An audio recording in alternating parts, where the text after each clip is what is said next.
feel pretty brave standing up here as a dairy farmer, but I am proud to do that. And tonight you will actually hear quite a few themes that are very common from the speakers, I'm quite sure. I know as I've sat here I'm thinking, oh, stolen my thunder. But I would just like to make a point that while I am the chair of the Waimakariri Zone Committee, I am speaking here tonight in my capacity as just an individual. So in an overview, we are going to cover off, or I am going to cover off in the first part of my presentation around the Zone Committee and the collaborative process as part of the Canterbury Water Management Strategy. And in the second part of my speech, I'll be just looking at the practical application and challenges for farmers in the new environmental space. And then there'll be just a summary at the end with some key messages. The Canterbury Water Management Strategy is the new paradigm. It is well established after 4 years and I believe is here for the long haul. It is no longer seen as just being around about irrigation. The strategy's collaborative process must achieve better outcomes than the long drawn out litigious processes of the past. It has enabled difficult discussions between adversarial parties where debates used to be bitter, emotional and polarising. I have high hopes that a high level of trust between urban dwellers and farmers will become evident, and that the dairy industry in particular will be a proud partner in the community. It is essential that there are realistic expectations about what can be done to improve freshwater outcomes and systems that have been slowly degraded over decades. Public expectations are getting ahead of science, and those expectations will come at a cost in the real world to achieve them. They also require an understanding of the processes and practices, techniques, science and infrastructure that will be required to deliver them. The Zone Committee members are local people with an interest in managing water for now and the future, and come from diverse backgrounds and bring a wide range of views, experience and expertise to the table. They include local Runanga reps, a district councillor, an ECAN commissioner, and a number of appointed community representatives. And just like you, we have different views depending on our values, the context in which we are considering water, and what we're most interested. However, we all agree our bottom line is to protect our water resources for now and the future. All zone committees have to understand and buy into the fundamentals of the Canterbury Water Management Strategy, its values, priorities, targets and the approach of parallel development. These provide sound ground rules for all discussion. The 10 target areas are a key guide to providing clear focus and direction around decision making. Some of these targets are complementary, others are competing. The recognition of the challenge of addressing both economic and environmental targets is well accepted. This is probably the primary challenge of the Canterbury Water Management Strategy. Soon after establishment in 2010-11, zone committees actively engaged with their local communities with the aim of gathering information about the values that were important to them, as well as the issues or concerns with regard to freshwater. Each zone committee identified the key values and desired outcomes. These now form the basis of the zone implementation program. A zone implementation program is a series of actions articulated as recommendations to various providers with the aim of making positive progress in order to achieving the community's values and desired outcomes. And this is the start of the Canterbury Water Management approach, where local people find their solutions, their own solutions for problems with fresh water in their zone, within the agreed strategy framework. There are 10 water management zones covering Canterbury, and you saw the nice map that was shown by Ken before, including Christchurch West Milton zone here, whose focus includes addressing the impacts of urbanisation on waterways, stormwater management and protecting the quality of the city's drinking water. Committee members commit considerable time and effort to get up to speed with the state of the play. This involves understanding complex water relationships, current science, technical data and knowledge of their zone. Like any relationship, it takes time to build trust and respect between individuals in the committee, which then ensures transparent and robust discussion can take place in a safe environment. And you've heard that from the two previous speakers. All parties must have a sound understanding of cultural principles and concerns and the intertwined relationships between the economy, society and the environment.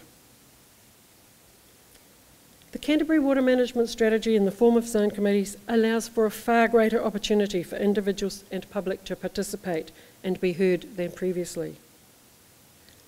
Zone committees want to hear from stakeholders, interest or advocacy groups about their concerns. However, those groups must understand that the zone committee, whilst being aware of their concerns, must weigh them against multiple interests. To ensure the community have a significant and real say in what attributes they want for their waterways, a sub-regional chapter of ECAN's Land and Water Regional Plan will be developed for each zone. The Land and Water Regional Plan will continue as the overall framework to implement the improvements in land and water management, and in some instances its general rules will be sufficient. Sub-regional chapters will include additional regulations and rules which are necessary to achieve the particular community's desired attributes for fresh water. These attributes will then set specific minimum flows in rivers and streams and nutrient leaching limits, that is, the amount of nitrate and phosphate that can be leached from farmland, urban and industrial areas into our waterways. Like the Land and Water Regional Plan, these sub-regional chapters have to go through a public hearing in front of an independent panel and aren't finally settled until then. It is important to remember that while setting limits on both water quality and quantity, and making decisions will be informed by science and technical work, at the end of the day, it will be a judgment call by the Zone Committee, made in the spirit of the Canterbury Water Management Strategy. The Zone Committee takes a leadership role to ensure genuine participation and facilitation across the many aspects that will be dissected as part of agreeing on solutions specific to the zones. Latterly, some zone committees have delegated the hard decisions to parties with skin in the game, such as farmers, to agree on a solution that can be developed with the ultimate outcome of improving water in Canterbury. The involvement of local interests in decision-making results in a more credible solution or outcome than having higher authorities decide. Essentially, it provides buy-in by those that are most likely to have to make the greatest changes. Zone committees, however, need to find the silver bullet which ensures effective engagement with the wider public and takes them on the journey. The uptake of the message and engagement by some sectors has been slow. Current technology involving social media, mobile phones and the internet allow quick dissemination.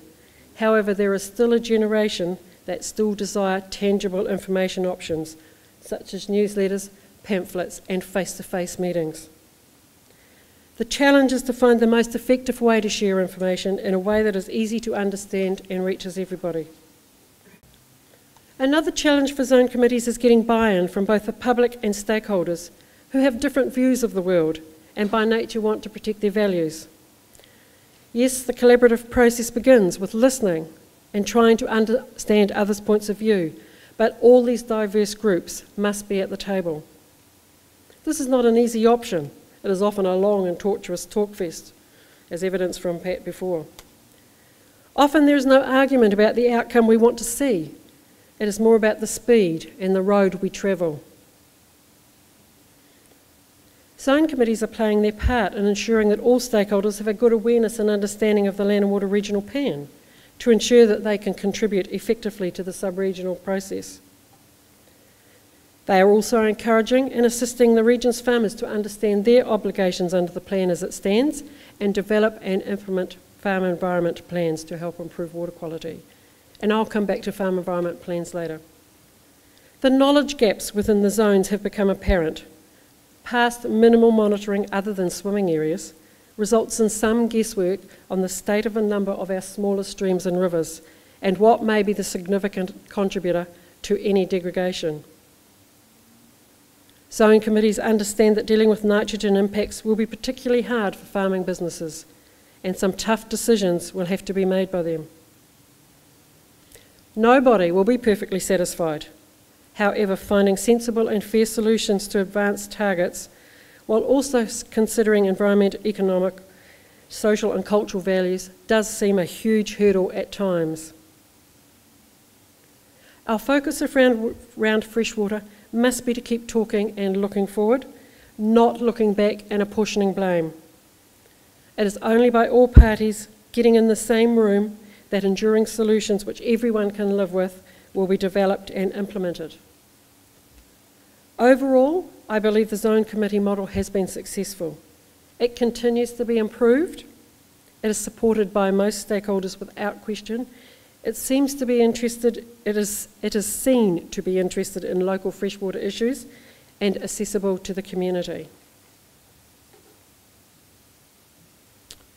Tonight I've also been asked to share my perspective on how farmers are approaching the practicalities and expectations in this new environmental space. As I mentioned before, the Land and Water Regional Plan is an important regulatory framework developed to protect our natural resources. It is the primary delivery mechanism of the Canterbury Water Management Strategy, providing clear direction on how land and water are to be managed. We must meet the freshwater quality limits in a central government directive in the form of the National Policy Statement for Freshwater and the National Objectives Framework. So not only do zone committees have to be familiar with the Land and Water Regional Plan, which has legal effect, but farmers in particular must also be well informed about their requirements and impacts that it will have on them. In the early part of the Land and Water Regional Planning process, I believe many farming sectors thought only dairy farmers would be impacted. However, time has shown that the Land and Water Regional Plan objectives and rules would impact us all. This news has reached the ears and eyes of many in the agricultural sector as a result of consequences identified in the Hiranui Waiau Plan and several subsequent sub-regional planning processes in Canterbury. Whilst many dairy farmers understand that how they manage their farm systems can impact freshwater, I am convinced that more time and additional messaging is needed for the wider farming community. I believe that many farmers are aware of the Land and Water Regional Plan, but see the changes solely as having to farm within some regulatory framework that limits nutrients in the future. Farmers are fearful that these changes will mean both a lower income and act as a severe constraint on their businesses. Environment Canterbury, zone committees, industry groups and associated businesses are providing forums to farmers to increase the awareness and understanding of the Canterbury Water Management Strategy, the implications of their environmental footprint and understanding the Land and Water Regional Plan, which should lead to some certainty and a sensible approach to look at mitigation options. Our farmers have successfully developed efficient and highly productive systems of farming over the last 150 years in response to constant challenges they face in their businesses. This latest challenge, effectively farming within nutrient limits, means they will need to continue to evolve these systems to reduce the impact on the environment. For so long, environmental discussions have focused on nitrogen and its impact on water quality. But water quality is not just about nitrogen. It is a multi-factor pollution issue, and it's also about managing phosphorus, pathogens and sediment impacts on our waterways. These latter factors need to get more attention. Basically, all land use within a catchment will affect water quality downstream. We all need to acknowledge our effects on water quality, not only farmers, but urban people as well. The dairy industry in particular has been proactive in initiating awareness around environmental impacts of farming.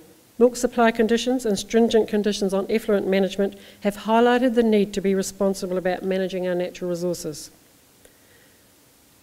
Nationally, the dairy industry has its Sustainable Dairying Water Accord, with its purpose to enhance the overall performance of dairying as it affects fresh water. Many commentators believe the impacts on water quality from the growth of the dairy farming need to be addressed. For a long time now, the farm gate returns of dairying have outstripped all other sectors in agriculture, and struggling farmers have seen an option to improve their business viability and succession plan choices. Of course, here in Canterbury, much of their growth occurs with irrigation of pasture. The reality of a pasture-based system is that dietary intakes have excess nitrogen that is lost in urine by all animals. Generally, the larger the animal, the greater the loss of the load of nitrogen excreted in the urine patch. This is something that the pastoral industry has to deal with, and scientists, Crown Research Institutes, Dairy NZ and universities are investigating ways to reduce urinary loss from the root zone. We already have progressive and early adopting farmers using technology such as variable rate pivot irrigators, GPS map fertiliser application, precision agriculture with GPS mapped soil types, soil moisture indicators, and weather stations to improve farm systems. These farmers have accepted that nitrogen leaching out of the farm system is a total loss. This group is making more money simply by using fertiliser, water, and effluent more efficiently and contributing to downstream improvements. Various industry providers have developed ECAN-approved farm environment templates. Farmers use this important tool to make an assessment of the adverse environmental effects and risks associated with their farming activities. They assess how these effects and risks will be managed, including irrigation, application of nutrients, effluent application, and stock exclusion from waterways, offal pits, and farm waste. The assessment is made against good management practices, and an action plan must be identified and implemented over time. This means that farmers see the problem, own the problem, and then make choices that suit their particular situation. The dairy industry and irrigation schemes are already rolling out these plans with Canterbury farmers. So as you can see, farmers are making many changes encouraged by these sector groups, and acknowledged farmer-led change is far preferable to regulatory enforcement. Farmers are well aware that the overseer model developed for the fertiliser industry has significant limitations when used for nutrient loss calculations, and it needs further refinement and validation. They are very concerned about its output if it is to be used as a regulatory tool and dictates what they can and cannot do. In catchment areas, where nitrogen loss is the issue in water quality, farmers will be faced with a dilemma of what to do to comply with limits. Farmers and consultants using overseer to model scenarios will look at the effect of different mitigation options, such as reducing stocking rates, using less fertiliser, putting in a feed that will stand off pad, or investing in a cow barn. I am concerned about the costs of implementation and that the right long-term choices are being made to safeguard the future viability of businesses and improvement in water quality in tandem. Building infrastructure such as this cow barn increases capital costs to the business and requires financial servicing. Hence, the natural response for the operation is to intensify, and resultant nitrogen load may not be reduced. Reducing the amount of nitrogen leaching from farms' root zones is a win-win for the farmer and the environment. But it's going to be really tough to find measures which not only make large reductions in nitrogen leaching, but also have an acceptable economic impact and keep farmers profitable. These costs are going to be significant.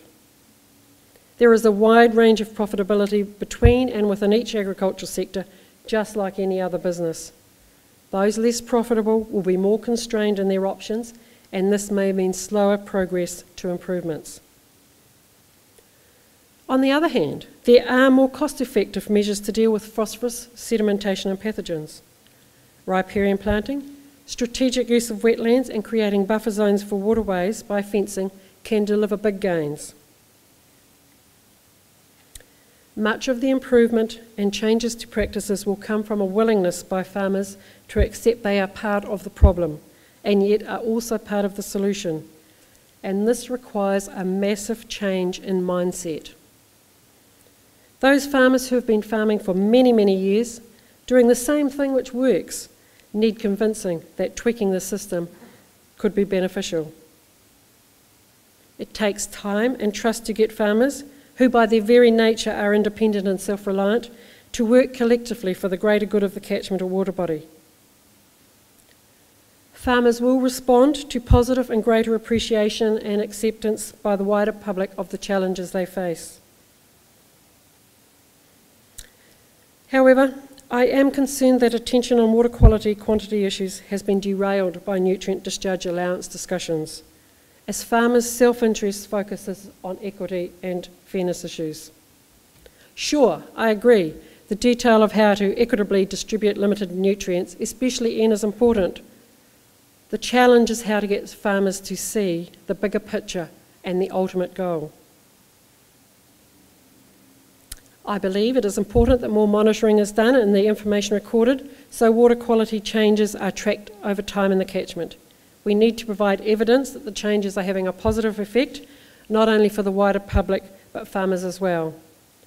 This information should be reported annually and be catchment specific and in a form that is readily understood and comprehended. Such an example could be the Lawa site. Farmers must also make sure that the planning framework fits the solutions intent as developed in the collaborative process and is not undone due to either the RMA or deep pockets in the Environment Court. So are we doing enough? I believe we're definitely going the right way. The Canterbury Water Management Strategy has given us a completely new environment to work in and ways to work with each other towards improving water quality and quantity in Canterbury. I am confident that with investment in time and funding for research, scientists, industry bodies and innovative farmers will develop mitigation measures that can be cost effective for farmers to implement. Farmers will have to be creative and farming will have to evolve to operate a lower nutrient loss farming system. I, for one, am confident that farmers will adapt. And history backs me up on this. For example, in the early 80s, they coped with the removal of subsidies, which was a huge and groundbreaking challenge at the time. However, the agricultural industry not only survived, it came out stronger. I expect the same again, although it will take time. Thank you.